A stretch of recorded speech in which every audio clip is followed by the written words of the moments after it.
Welcome back, everyone. Another Thursday. It's time for a gear talk. And this week, we're covering the last of the Hivebuster comic. It started a long time ago, Chapter 1. Took a long break. Finally got started again. Finally finishing. It is extremely hot for some reason in this apartment and in Minnesota in general, with like no rain. So, as you can see, I'm like sweating up a storm at this moment. I don't know why, but I'm going to finish up the chapter right now, so bear with me with the heat. As always, with the chapter reviews, it's just pretty much like, not even first impression, because I read this after I got the Chapter 4 video done and released. Like, after it was released that night, I sat down and read Chapter 5. So, I've been stewing on Chapter 5. I just reread it before I began everything. But, you know, it's like, it's not like I've read it months ago and like thought about it and came back to it. No, this is like within a week I've read it and I know what's going on. So we're going to do like the impressions and like just like a sum up review of it. And again, just no editing in these, just what's on my mind, going through it, start to finish. Let's begin, shall we? Chapter 5 starts off pretty much how you'd expect it would. End of Chapter 4, a warden makes itself known. So of course it starts, guess what? The warden's here. And remember now, like, this was before, if I remember right, the Hivebuster comics were released before Gears 5. If I remember that correctly. I believe I do. And the Wardens were like this big, like, holy hell kind of like, this is like a big problem kind of thing. Not like now where it's like, oh, they're the ones that go through and like start a hive. Back then it was more like, this is a major big problem, it's a warden. So we have that mindset for this. And again, a warden, you know, honestly by the lore, the wardens should be a bigger problem. But so yeah, the warden makes itself known. And the warden comes out and they're just unloading into this thing. They're like, it's a warden, we kind of got to take it out. So they're unloading, they're shooting. No one's having luck. Again, mostly the only weak spot on a warden is its head. And lore-wise, I believe that's still the truth. Either its head or high explosives. Those are the only two things that really seem to damage a warden. Now, they, for some reason, decided to just start unloading on this guy. It doesn't work. And he starts swinging, and as always, like a warden, he'll slam the breaker maces into the ground. It'll cause, like, a shake to go through. It can, like, cause people to fall. It can damage people, and this causes Keegan to fall. And Keegan is he's not the first one to take a beating, but he's definitely the first one to experience the warden. Because next up, we've got Mac, who's just like, you know, Keegan's down. The warden takes little time in I guess I just have to say, if you saw the Lahni video that was last week, you know that I know what happens here, and I'm just gonna say it. I don't even know why I was about to say spoilers. Straight up, the warden wrecks everybody's shit from here on out. So breaks one of Mac's legs with a breaker mace, brings it down, doesn't like rip the thing off, just breaks his straight up goddamn leg. It is broken. You see him screaming in pain like, my leg is broken, this is bad. Keegan's right there like, oh shoot. I gotta be YouTube safe for a little bit, so shoot we're going with. And so all of that's going on. And Keegan's like, I'm coming to help, don't worry. Now, the other, I don't remember if it was the same breaker mace or the other one, just brings it behind, just arms it right into Keegan's chest and sends him flying. He just, there he goes. And, he hits the wall. He hits, and he's like, oh, you know, slinks down, and he's sitting there just like, just coughing blood. He's got blood in his chest. He's internally bleeding. He's taking a beating now. At this point, Mac is like, okay, I'm about to die. Keegan's been thrown into a wall, and he's bringing down the hammer on me. Or the mace, you could say. Mac is pretty much accepted. I'm about to die right now. Like, this is it. I'm done. Lahni comes in, stabs him, gets him around and gets him in the neck. Just like, I got him, I'm holding him off. Like, figure something out. at this point, like, this is where Keegan and Mac decide, like, all right, we need a game plan. We need to take a moment to lick our wounds. And again, this is happening in seconds. This isn't like I have minutes to get... No, seconds are going on. From Mac getting his leg broken to Lahni, I would assume 10 to 15 seconds have gone by. This guy is just wrecking house pretty easily. Again, this is the early days of the Warden, when the Wardens were like, oh my god, be careful. So that all happens. At this point, he reaches backwards and he grabs onto Lahni. Remember how big a Warden is? And these guys are pretty strong to be carrying around just 2 breaker maces and just like swinging them like this when a normal person has to carry one around like that. So he's carrying one just 2-handed. He just gets her in the back and just starts choking. At this point, Lahni's like, I need some help here. Someone, this is not good. He could just squeeze my head off. At this point, Mac is like, okay, give me a moment. I have a plan. You got to give me a second. So, and remember, they've been escaping the hive, so they've been moving upwards. So, you'll see what I mean in a moment. I need to address that, because I was wondering this too for a second, how he just like understood where things were, or he saw what he was going to do just in the moment. But he's like, Keegan, I need a moment. Like, I have a plan, but you need to distract this thing. Do something. I don't care. You need to make sure Lahni's not dead and give me some time. And obviously Keegan's like, okay, brother, I'll see what I can do. Busts out the snub and he's just shooting off. And classic Warden move, I loved it. Shoots him into the helmet and actually flings the thing off. This actually like stuns the Warden for a sec, like, you know, like my helmet just got shot off. And this is, because of that, he kind of just lets go of Lahni. And you do get a panel, and I showed it in the Lahni video, where Lahni is just sitting there, eyes about to roll into the back of her skull. She's being choked. She's going to die. I'm very surprised that she didn't, like, just get her neck crushed, or her neck snapped or anything. But she's sitting there like, I'm now dead to rights. But Keegan's able to blow his head off. And this is where he gets pretty angry at Keegan. He's going in after Keegan now. And this is the only time we get a single word from the Warden. The Warden's saying, like, raw anger and all that, of course. But the first word we get that's, you know, Tyrian or English pretty much. And he says, die. Because he is about to just pretty much kill Keegan. Like, you pissed me off. That's my helmet. I'm going to kill you.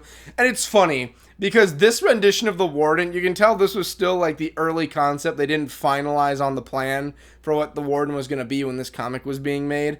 Because he's got a weird looking like human head, bald. It's looking like, think of like a really grown up normal size Smeagol kind of.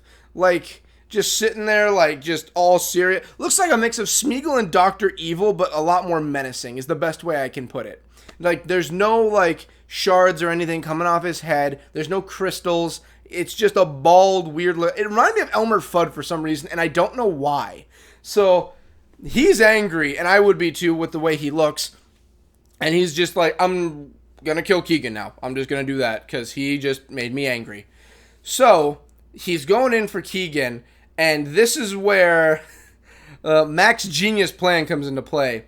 He takes up one of the delivery trucks that he drove. Again, they're a few levels higher. They've gone through some of the higher levels, so he knows where things are at this point. And he hits the Warden dead on with this thing, driving it.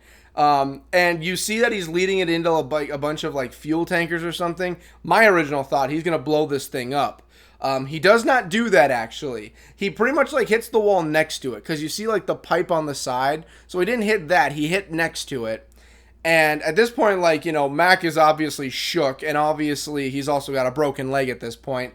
The Warden is still alive after taking that thing top speed from that into a wall, pinning him. He's still kicking. The Warden's still alive. And it's not like the Warden's like, no, the Warden's like, you motherfucker, I'm pinned to a wall now. The Warden is like angry still. And he's laughing because at the same time he knows, okay, a lot of questions come up at this point. Little side tangent. I don't believe they really know the Hivebusters that well.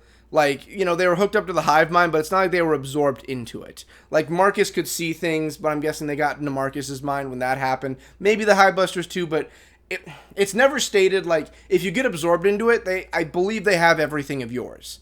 But if you're not absorbed into it, is it just like looking through a window kind of and they can't get to you? I don't know. Like, because like Lahni and Keegan could get into Mac's dream. So what's stopping the hive mind from doing that? Maybe it's because they think like it's not a big deal. We do this to everyone else. They're going to die anyway. Maybe. I don't know. So for a moment, I thought maybe the warden knew who Mac was, but I don't think he does. I think it was more just laughing like, go ahead and kill me if you want. Like, you're probably still going to die. Something like that, maybe. Mac gets pissed off at this point because he is face-to-face with the warden. And at least this point, he says, like, his name was Dylan. You guys killed him. You son of a bitch. Again, not the exact words, but he brings it up like, you took everything from me, and his name was Dylan. This is the part where, like, Mac is really just... He's been releasing his anger the whole time, but Mac's about to, like, put the finishing blow. Now, again, remember, this warden has not taken any damage except for getting stabbed in the neck by Lahni and getting its helmet blown off by Keegan. Mac finishes this thing, takes out his knife, jams it into his skull through his eye, and just jams it right on in there. I'm guessing instantly kills him because it goes to his brain, because if this warden's taken... Oh yeah, I forgot. Mac drilled this thing into a wall too. Let's not forget that, why he's in this situation in the first place. At this point, the warden, he's dead. He actually is dead now. Actually is dead. He never died in the first place. He's just barely taken any damage while he curb stomped everybody else.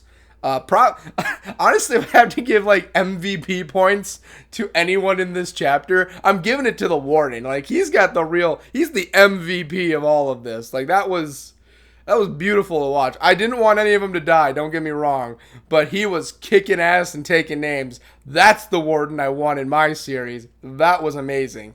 Just change the face to how it is now, because that one was a little weird.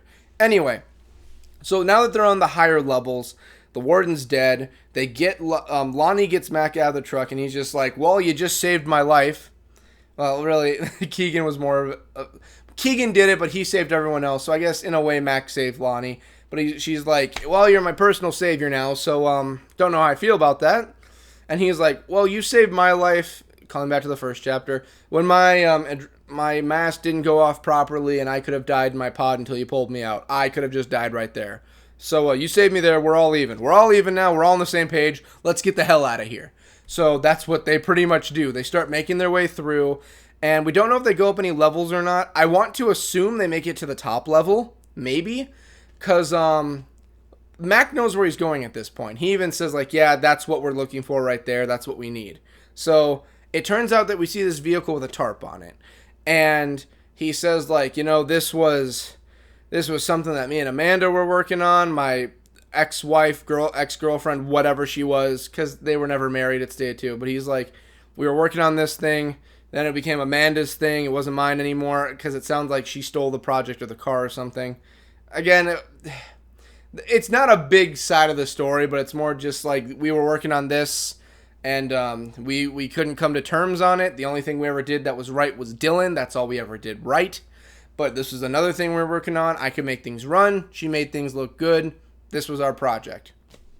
So Keegan pulls the top off of this thing, and it's like, and by how it looks, and again, like, Sarah has a different time frame of what current tech is. So, like, again, like, we've got, like, missile launchers and satellites going on, but this thing was more like an 80s sports car, I would say, is the best. Cherry red. So, Keegan's like, well, I wouldn't say anything. This is a pretty good-looking vehicle here. And Mac's just like, whatever. My leg is completely broken. I can't drive. Lahni, you're taking the wheel. And Lahni is very happy about this. Lahni is a fucking crazy driver. And she gets behind the wheel, and she's just whipping it around, going max speed. Even Keegan's like, we just made it through a hive. I don't plan on dying out here in a car accident. And Lahni's like, I don't care. We're driving. We're getting out of here. So they're driving, and it's like, we're going to go to Croya. It's 5 miles away. We can get picked up there, and we can get out of here. So we're going to Croya. Or Bavel. No, it was Croya. They said Croya, I believe. Yeah, Croya was the one that was 5 miles away. They're like, we're going to go to Croya. We're getting out of there from there. So they make it to Croya, and or they're at least on the outskirts of Croya, I believe. They're on the outskirts, and they're about to go in when the earliest big enemy they had, a flock, presumably the same one they came after them in Chapter 2, makes its way back. And this is where Mac's just like, okay, I thought you guys said this thing was gone, and they said, yeah, it was gone. It ran away. It's not dead. We never said it was dead. The thing just didn't want to chase us anymore, and it left. And Mac's like, I don't care. I'm going to consider you guys liars. Let's just kill this thing. And so they decide to take it on. It's not just a running thing, or they're worried about it. And again, the flock is actually still a deadly concept. Like, story-wise, it was a very deadly concept. So, they take it on, but this time there's not like a bunch of other swarm or anything coming after them. It's just them versus the flock. And honestly, they take it out pretty easily. It's not a big problem. And they're like, no, we're done. We're getting off this place. The flock is dead. We took care of the hive. Everything's done. And Keegan proceeds to just boot the last one and say, mission accomplished. We're getting out of here.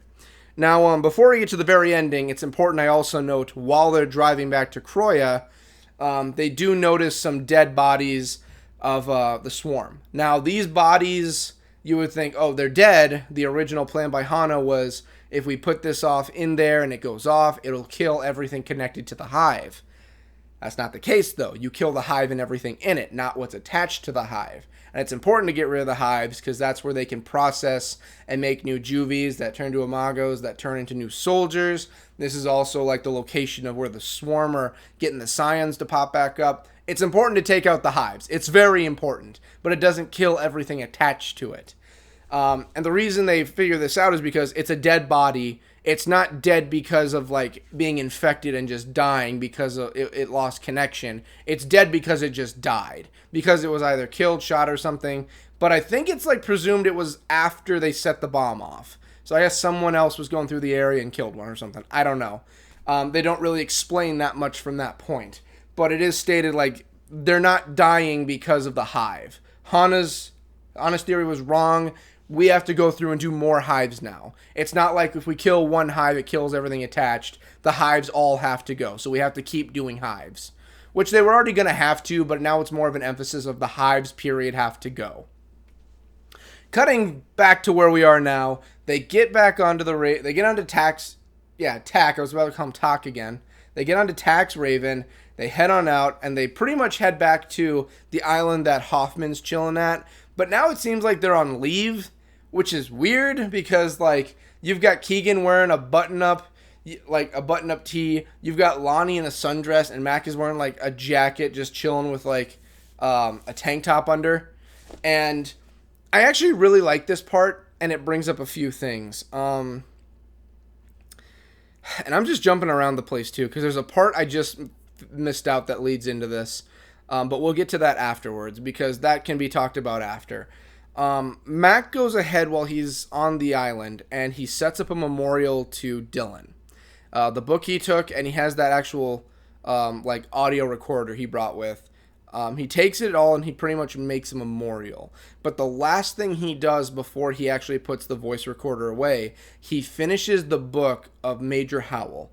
And I was debating reading it, but again, like I guess I can read it quick. I got the thing right here. I can read the ending for you. So pretty much how he says it at the very end. All right, here we go. The ending of the book goes, as the walls crashed down, it was alone he stood, that tough old major made of stone, metal, and wood.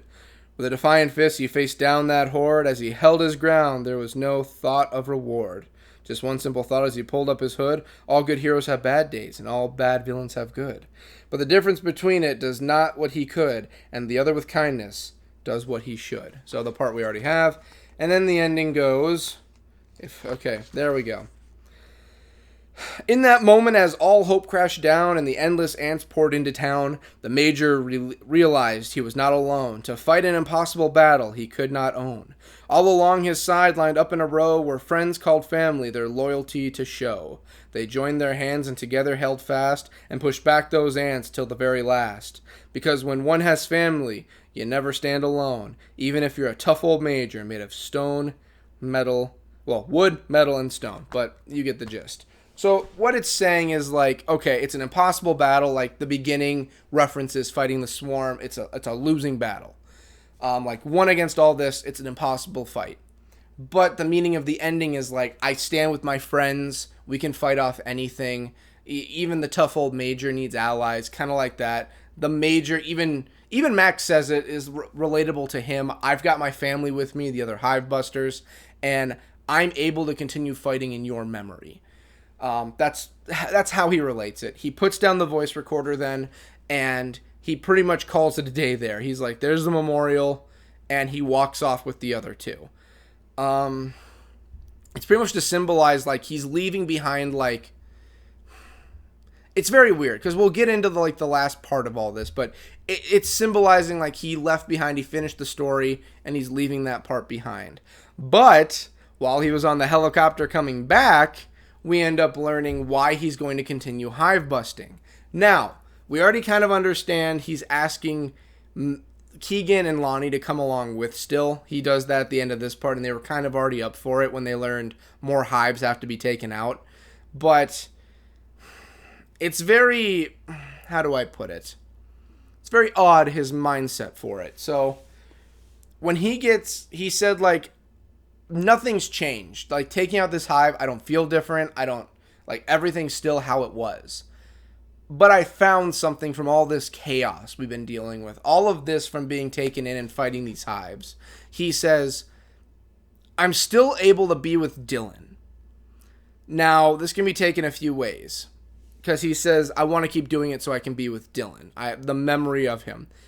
It can be taken in two ways. Because in one way, Dylan, he carries the memory, and he can carry that in when he fights. The other is when he gets snatched, a lot of those dreams become severely, they're very visual. They're very, realistic. So when he's with Dylan in those dreams, it's an extremely realistic thing. So he could also be referencing that, which isn't the greatest thing, but he technically is with Dylan again, because the memory is that strong where it feels like he's there. I'm really hoping that's not the case, because I don't want Mac to go down like a crazy nut job, like oddball way of ending the story with him. Like for the future of the Hivebusters, I don't want it where like he goes crazy and he has to be put down, or he just decides to die in a hive or something. I would hate that. I'd like all of them to continue on and make it to the end of like, you know, the swarm war, all of them alive. I would love that. But that's pretty much how it all ends. Obviously, the stuff on the helicopter, then on the beach when he puts everything down. I'm going to assume he's fighting for the memory of Dylan because of how the story ends with him putting the memorial on the beach and walking off with the other Hivebusters. I want to believe he's fighting for the memory and not just so he can keep getting absorbed in by and getting potted. I'm going to assume that, at least. I hope, because I like Mac and I don't want him to die or be nuts. He's a great guy. And that's honestly the end of the chapter. And my camera's running out of time, so I'll finish this up quick. That's going to do it for the video. Thanks for sticking through for all the chapters. That's it. I have a few discussion ideas I want to do between the character discussions. So thank you guys for watching. Thank you guys. Hopefully you're subscribing. Thank you guys for making this possible. Thank the patrons for making this possible. And again, thank you guys for watching the video. See you guys later. See ya!